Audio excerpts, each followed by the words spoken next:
Hold up, hold up, hold up, hold up, hold up, hold up, hold up, hold up, hold up, hold up, hold up, hold up, hold up. Adam Copeland, formerly known as Edge, really went inside of a ring and told another man that he was a vanilla midget? Huh?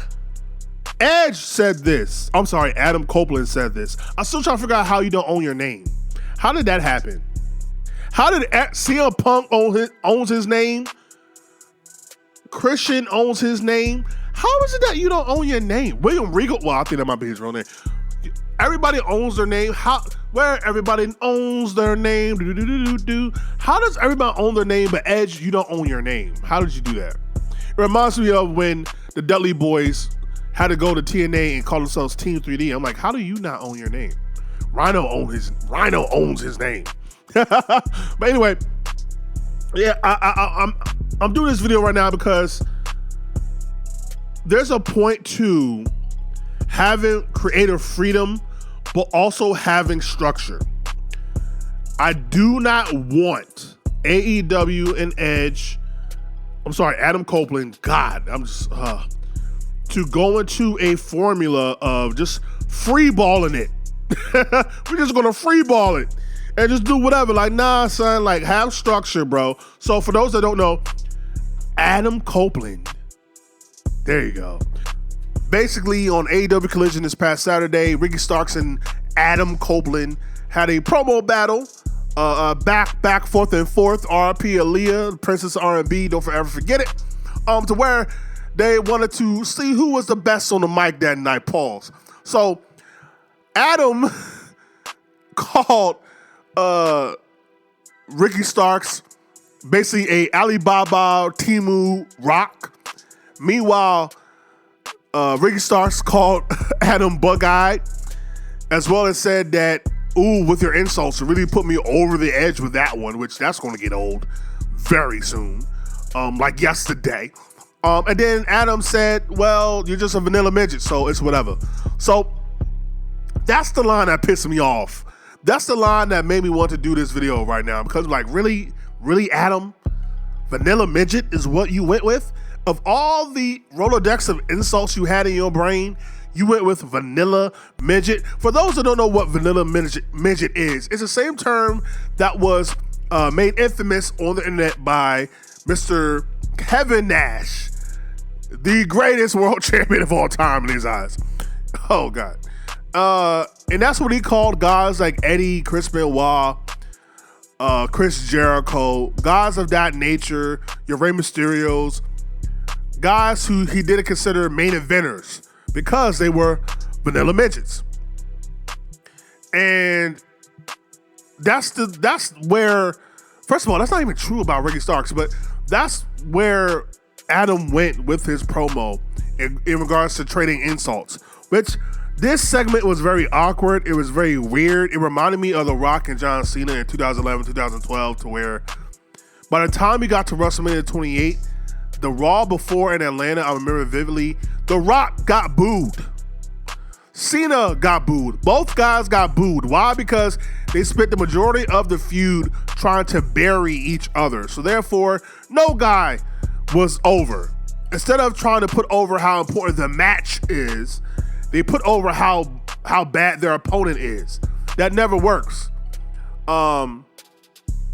Plus, we already saw this with MJF and CM Punk a year or so ago when they were trading insults about you being a less famous Miz. Oh, you were always number 2 to Mr. You Can't See Me and Mr. King of Kings. Like, we already saw this promo. But again, this whole creative freedom is good. People should have creative freedom. People should be able to have say-so in what they say when they're out there in front of the crowd. But you also need structure, meaning you need to have a direction about where you're going to go when you're doing a segment like this. So I think, yeah, that just vanilla midget line really pissed me off. And now there are like alleged reports that Edge is in the hot seat, or people are mad at Edge and Edge is fed up. And I think that's a bunch of BS. I don't think that's really what's going on. But because they had an awkward segment on TV, now people gonna blow it up and make it a bigger deal than what it is. I just think it was a bad segment. It was just a bad segment. That's all it was. No more, no less, in my honest opinion. But I do think AEW in general needs to have a better way of doing promos. In regards to just being structured. Everybody doesn't need creative freedom. And, well, everybody needs creative freedom, but everybody also needs to have an agent or someone that can go over, okay, what's the point of the promo? Where are we going with the promo? Is this going to set up a match, put over a pay-per-view? What is this actually going to do? But it also lends me to, it proves once again how nobody is CM Punk. And it's just like I think everybody thinks that the reason why CM Punk was so popular is because he did pipe bombs all day. No, that wasn't the reason why CM Punk was popular. He did have points to, just look at the promo he did returning on the first show of AEW Collision. Go back to that promo, please. He had a point to everything he said. He had a point to where he addressed you can boo me, you can cheer me, but just know that I'm real. I'm the realest buck. I'm one Bill Phil, a true authentic buck in a room full of counterfeit bucks, or whatever he said. Like, tell me when I'm telling lies. Like that, it riled people up, but it got people hyped to either boo him or cheer him. That's what the goal was. So I just think people really think that what CM Punk did with the whole pipe bomb years ago, back in the summer of 2011, now everybody think they can do it. MJF does it all the time now, which is cool. It's okay. But I think that's been overblown. Ever since CM Punk, ever since he did the pipe bomb, everybody thinks they can do a pipe bomb now. And sometimes it's just not needed. It's not needed.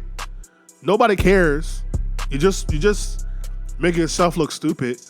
But yeah, Edge, the whole vanilla midget comment, it was uncalled for. I didn't like it. And do better, kid. But that's my thoughts on the whole segment between Edge and Ricky Starks. But outside of that, thought the match that ended the night with Christian and Bryan Danielson was awesome. Like, great. Bryan Danielson is the greatest wrestler in the world, bro. Like, it's not even close. It's not close. It really is not. Like, he really has 4-star, 5-star matches with everyone on the roster. Not to say that Christian Cage needs to be carried or anything like that, because he's the best heel in the business. You have the best heel in the business, the best wrestler in the business, you're going to have a great match. And the only reason I say Christian is the best heel over probably most people will say Roman Reigns is because Roman, there still is a hint of, he's kind of cool, I want to cheer the guy. There's no redeeming qualities of Christian at all.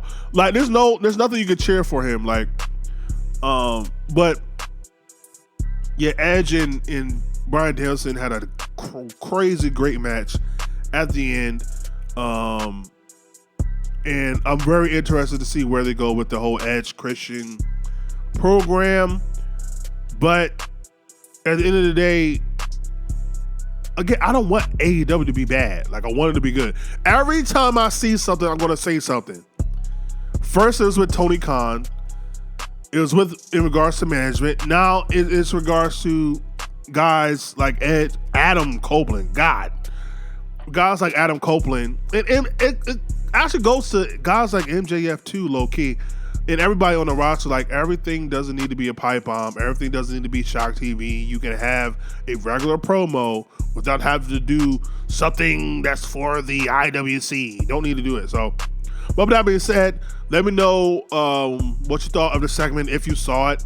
And how do you feel after a week now? It's been, about a week? How do you feel about Adam in regards to his AEW run thus far? I know it's only been a week, but how do you feel? I have a few opinions that I don't think it's going to go over real well, but it needs to be said, and we're going to talk about it in my next video. But welcome to the Hive, bitch. This is Hayes Arcade, your hardcore casual fan. Like, comment, subscribe, share all the things. And if you're not down with that, I got 2 words for you. Suck it. I'm the best. I'm the best in the world.